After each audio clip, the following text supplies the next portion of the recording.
Kung hindi mo napansin ang galing at talino ng isang child joke, no? Hindi ka normal. Kung ang hinangaan mo ay yung utal-utal na pagsalita ni Pia Cayetano, yung tila ba kabadong-kabado at pagbabasa ni Senator Cayetano, Alan Peter Cayetano, kung yun po ang hinangaan mo, abnormal ka. Tignan nyo naman. Oh. Kaya ito ngayon ang sinasabi. Dahil daw dito sa magkapatid na Cayetano na ito ay lalong tumaas daw ang popularidad ngayon ni Attorney Chel Jokno. Naalala ko tuloy si Robin Padilla. Kung sana isang Attorney Chel Jokno ang naandyan sa Senado at hindi ang mga katulad ni Robin Padilla at Jinggoy Estrada at ng iba pa, edi sana mataas lalo ang kalidad ng ating bansa. 'Di ba? Ito yung pahayag ng isang abogado.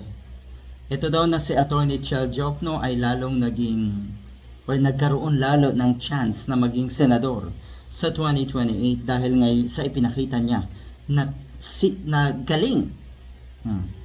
Napakagaling ng abogadong ito. Natila daw ba etong dalawa na Cayetano ay mga law student lang. Ganyan kalala, ganyan katindi.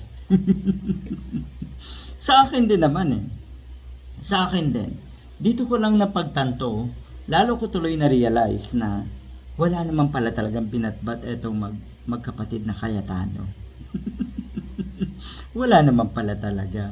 So kung ang pinagyayabang nyo Mr. Cayetano and Miss Pia Cayetano ay yung pagiging abogado nyo, naku, ay kawawa naman yung ibang abogado na matitino. Ang totoo niyan, pinagtatawanan kayo. Ang totoo niyan, kahiya-hiya kayo sa profesyon na yan. Titulo lang ang meron kayo. Pero sa galing, lalo na sa larangan ng batas, olats na olats kayo.